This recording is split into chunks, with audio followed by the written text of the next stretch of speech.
Hello प्यारे दोस्तों, हम आपको गॉस का नियम पढ़ा रहे थे। गॉस के नियम को आपको दिखा चुके हैं। एक आपको अनंत लंबाई के आवेशित किसी चालक तार की विद्युत क्षेत्र की तीव्रता हम पता कर चुके हैं।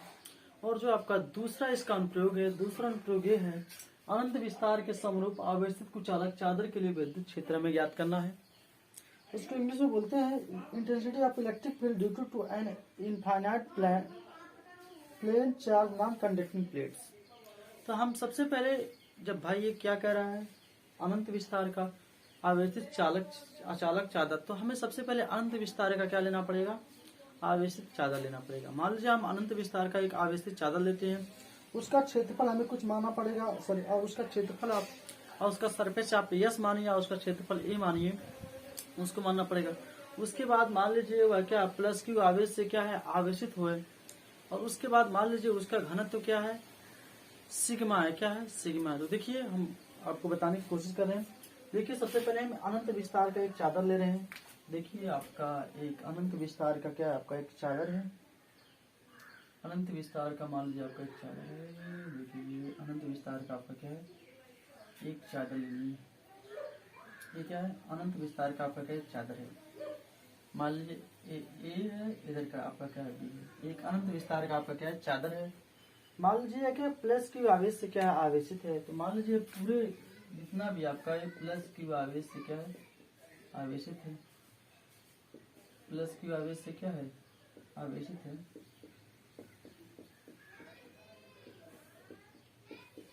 ये प्लस क्यू आवेश से क्या है, आवेशित है।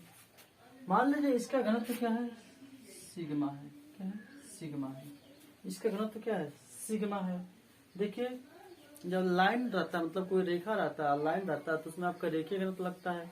इसमें आपका क्षेत्रीय घनत्व सिग्मा लगेगा। अगर जो कोई आयतन वाला चीज रहेगा उसमें एक क्षेत्रीय घनत्व, उसमें आयतन घनत्व लगेगा, उसको रो से हम व्यक्त करते हैं।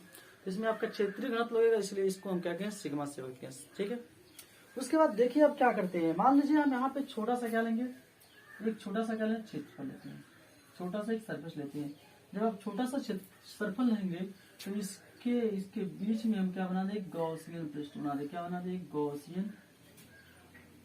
पृष्ठ। क्या बना दे, गॉसियन पृष्ठ। देखिए आपका क्या हो गया, गॉसियन पृष्ठ हो गया। गॉसियन आपका पृष्ठ हो गया। अब देखिए गॉसियन आपका क्या हो गया, पृष्ठ हो गया।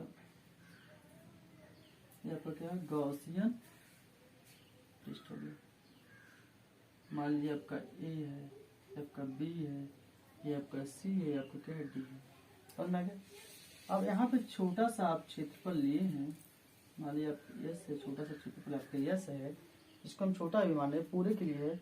मान लीजिए यहाँ पे आपका पॉइंट क्या है, पी है, और यहाँ पे पॉइंट आपका क्या है, क्यू है।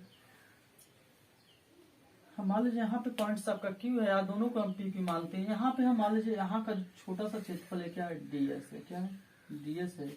और यहाँ का भी छोटा सा क्षेत्रफल आपका क्या है, डीएस है। यहाँ का जो विद्युत क्षेत्र है ई है, और यहाँ का भी क्या है, आपका जो विद्युत क्षेत्र है ई है, और ये दोनों क्या एक ही दिशा में है, और इसलिए इनका क्या होगा, इनके बीच का कोण क्या होगा, 0 डिग्री होगा। इतना आपको समझ में आ गया। अब देखिए हम क्या करेंगे, इस पे हम विद्युत फ्लक्स ज्ञात कर लें, और इस पे हम विद्युत फ्लक्स क्या कर लें, ज्ञात कर लें।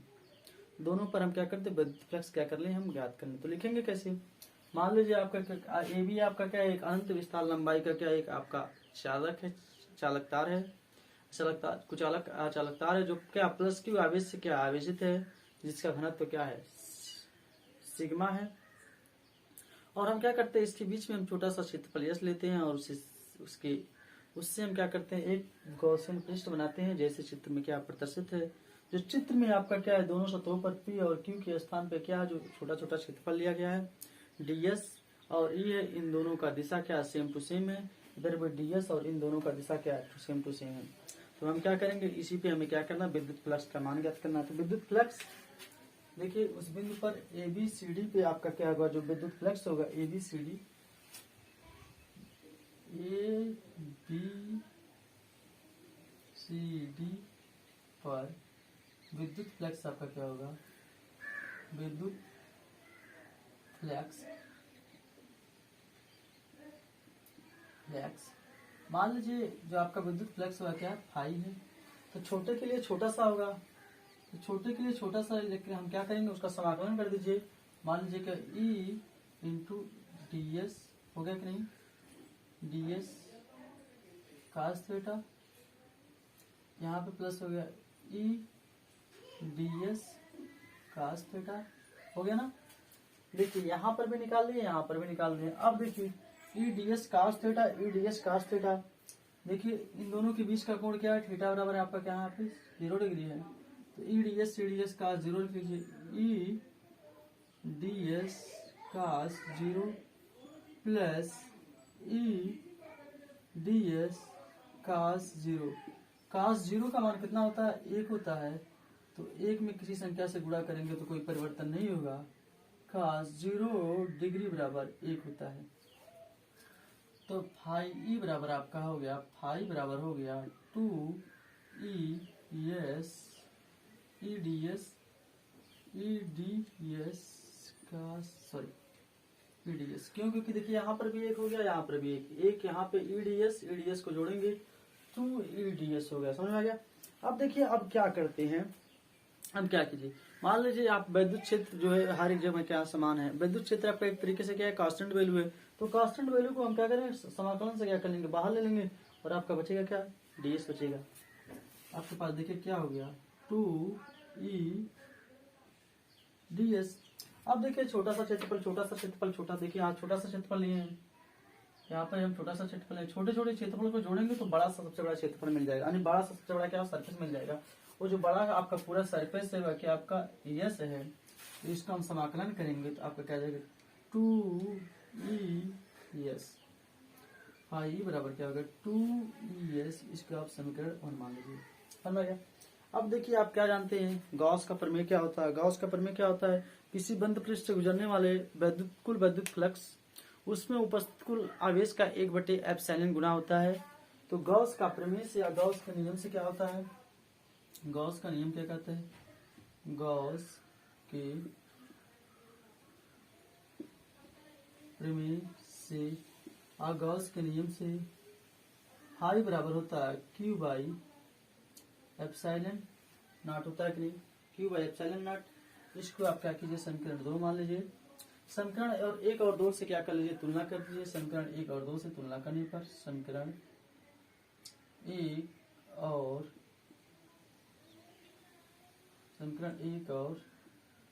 2 से, समीकरण 1 और 2 से क्या होगा, इसका लेफ्ट हैंड साइड आपस में क्या है, बराबर है, तो राइट हैंड साइड आपस में क्या होंगे, बराबर होंगे।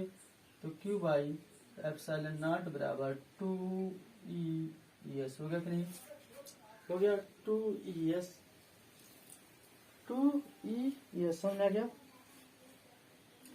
2 ई एस, इतना आपको समझ में आ गया। उसके बाद आप क्या करते हैं, तो ई बराबर आपका हो जाएगा 2 ई एस हो गया।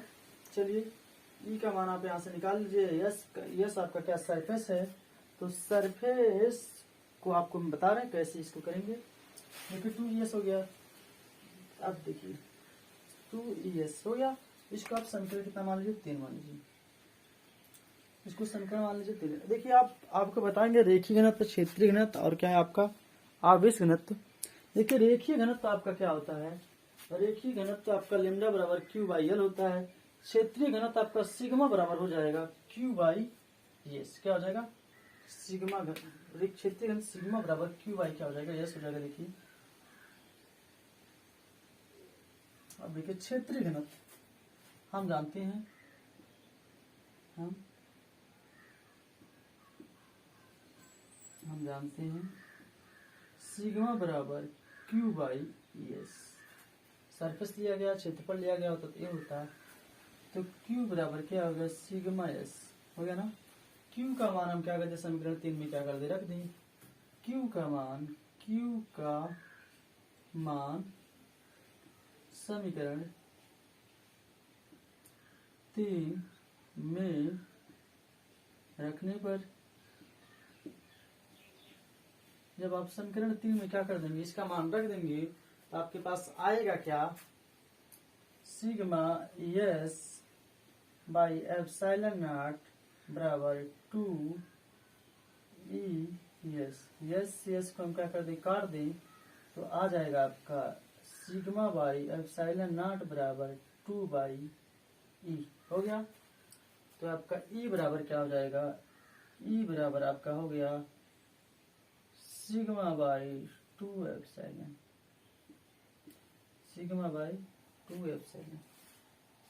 ये आपका हो गया आवेशित, ये आपका हो गया अगर जो अनंत लंबाई के विस्तार का कोई आवेशित चालक चादर है तो विद्युत क्षेत्र का जो मान आएगा ये आएगा E बराबर एप्सिलॉन/2 सॉरी E/σ/2 एप्सिलॉन। समझ में आ गया। इसको अगर जो आप वेक्टर फॉर्म में लिखना चाहते हैं तो आपको कुछ नहीं करना है, आप एक वेक्टर चिन्ह को यूनिट को लगा देना है।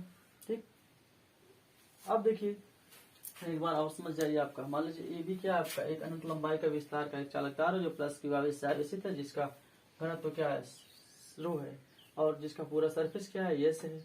हो गया। मान लीजिए इस पे हम क्या करते हैं, इन दोनों सतहों पे छोटा सा हम क्या लेते हैं, सरफेस लेते हैं। छोटा सा सरफेस लेंगे तो यहाँ पे छोटा सा सरफेस के लिए विद्युत क्षेत्र E हो गया। यहाँ छोटा सा सरफेस यहाँ पे विद्युत क्षेत्र E, ये दोनों एक दूसरे के समांतर हैं। जो समांतर रहेंगे तो आपको पता है इनके बीच का कोण क्या हो जाएगा, शून्य हो जाएगा। तो आपको पता है ABCD जो आपका देखिए ABCD पर विद्युत क्षेत्र कुल पर विद्युत क्षेत्र फाई बराबर EDS cos theta, EDS cos theta, EDS cos theta. Theta का मान कितना है आपका, शून्य है। जब थीटा का मान यहाँ पे आपका शून्य होगा तो आप क्या करेंगे, cos थीटा का मान शून्य कर देंगे। cos थीटा का शून्य का मान 1 होता है। दोनों को क्या लिए जोड़ लीजिए। गॉस का प्रमेय क्या होता है, Q/ε0 होता है, Q/ε0 होता है। तो इसका लेफ्ट हैंड साइड आपस में क्या बराबर है, तो राइट हैंड साइड आपस में क्या होंगे, बराबर Q/ε0 तो ES। तो आपको पता क्षेत्रीय घनत्व क्या होता है, इसको बोलते हैं क्षेत्रीय घनत्व, ऐसे भी कह सकते हैं आप, हम जानते हैं इसको क्षेत्रीय घनत्व क्या बोलते हैं। सिग्मा बराबर क्या होता है, Q/S। तो Q बराबर सिग्मा S हो गया। तो Q का मान हम क्या करते हैं, इसी में रख दें, Q बराबर सिग्मा Q से Q S को S से काट दिए, Q epsilon by sir sigma by epsilon हो गया। 2 से हम इधर भाग दीजिए तो E बराबर आपका एप्सिलॉन बाई E बराबर σ/2 एप्सिलॉन। यही आपका क्या हो गया, अनंत विस्तार। अगर जो अनंत विस्तार का कोई चादर है उस पर क्या आपका विद्युत क्षेत्र। समझ आ गया।